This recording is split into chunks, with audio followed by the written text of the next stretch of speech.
ಟೀಚರ್ಗೆ ನೀವು ಸಪೋರ್ಟ್ ಮಾಡ್ತೀರಿ ಅಂತ ಹೇಳಿದ್ರೆ ನಿಮ್ಮ ಮಾನಸಿಕತೆ ಏನಾಗಿದೆ? ಇಡೀ ಸಮಾಜವನ್ನ ನೀವು ಕನ್ವರ್ಟ್ ಮಾಡಬೇಕು, ನಮ್ಮ ಹಿಂದೂಗಳಿಗೆ ಕನ್ವರ್ಟ್ ಮಾಡಬೇಕು ಅಂತ ಹೊರಟಿದ್ದೀರಾ? ಇಲ್ಲಾಂದ್ರೆ ನೀವು ಅಂತ ಟೀಚರ್ ಯಾಕೆ ನೀವು ಸೇಫ್ ಮಾಡ್ತೀರಿ? ತೆಗೆದು ವಜಾ ಮಾಡಿ ಬಿಚ್ಚಾಡಿ, ಯಾಕೆ ಅವ್ರನ್ನ ಇಟ್ಕೊಳ್ತೀರಿ? ನಮ್ಮಲ್ಲಿದೆ ಒಂದು ಹುಡುಗ, ಹಿಂದೂ ಹುಡುಗ ಟೆರರಿಸಂ ಆಕ್ಟಿವಿಟಿ ಬಿಟ್ರೆ ಅವನನ್ನ ಅಪ್ಪಮ್ಮ ಬಿಡ್ತಾರೆ. ಒಂದು ಹುಡುಗ ರೇಪ್ ಮಾಡಿದ್ರೆ, ಹಿಂದೂ ಹುಡುಗ ರೇಪ್ ಮಾಡಿದ್ರೆ ಅವನ ಅಪ್ಪಮ್ಮ ಇಡೀ ಸಮಾಜ ವಿರುದ್ಧ ಮಾಡ್ತಾರೆ. ಹಾಗೆ ನೀವು ಮಾಡಿ ಅಲ್ಲ ಮೇಡಮ್. ಒಂದು ಕೇಳಿ, ಏಸು ನೀವು ಬೋಧನೆ ಮಾಡುವಾಗ ಏಸು ಶಾಂತಿಯನ್ನು ಬಯಸ್ತಾನೆ. ಈ ರೀತಿ ನಿಮ್ಮ ಸಿಸ್ಟರ್ಗಳು ನಮ್ಮ ಮಕ್ಕಳಿಗೆ ತಿಲಕ ಇಡಬೇಡಿ, ಹೂ ಇಡಬೇಡಿ, ಗೆಜ್ಜೆ ಹಾಕಬೇಡಿ, ಕುಂಕುಮ ಹಾಕಬೇಡಿ, ಬಳೆ ಹಾಕಬೇಡಿ ಅಂತೇಳಿ ರಾಮನಿಗೆ ಅವನು ನಾಗನಿಗೆ ಹಾಲು ಹಾಕೋದು ವೇಸ್ಟ್ ಅಂತ ಹೇಳಿದ ನಂತರ ಯೇಸುವನ್ನ ಶಾಂತಿ ಬಯಸ್ತೀನಿ ಅಂತ ನೀವು ಒಪ್ಪಿಕೊಂಡು ಹೇಳ್ತೀರಾ? ಯಾಕೆ ಹೀಗೆ ಮಾತಾಡ್ತೀರಿ? ಮತ್ತೆ ಯಾಕೆ ಮಾತಾಡೋದು?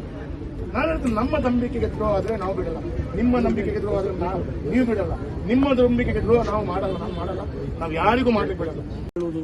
ಸುಳ್ಳು, ಅಲ್ಲಿ ಅದು ಕಾಲ್ಪನಿಕ, ಮಹಾಭಾರತ ಕಾಲ್ಪನಿಕ, ರಾಮಾಯಣ ಕಾಲ್ಪನಿಕ, ನೀವು ಕಲ್ಲಿಗೆ ಏಕೆ ಪೂಜೆ ಮಾಡ್ತೀರಿ, ಹಿಂದೂಗಳಿಗೆ ಅಸ್ತಿತ್ವವಿಲ್ಲ, ಈ ರೀತಿ ಪಾಠ ಮಾಡಿ ಮಕ್ಕಳಲ್ಲಿ ಒಂದು ದ್ವೇಷದ ಭಾವನೆಯನ್ನು ಮೂಡಿಸುವಂತ ಒಂದು ಪಾಠವನ್ನು ಆ ಶಿಕ್ಷಕಿ ಮಾಡಿದ್ದಾರೆ. ಹಾಗಾಗಿ ಅದರ ಜೊತೆ ಪ್ರಧಾನಮಂತ್ರಿಗಳ ಬಗ್ಗೆ, ಆಮೇಲೆ ಗೋಧ್ರಾದ ಘಟನೆ ಬಗ್ಗೆ, ಅದು ಯಾವತ್ತೂ ನಡೆದಂತ ಘಟನೆ ಬಗ್ಗೆ ಹಿಂದೂಗಳಿಗೆ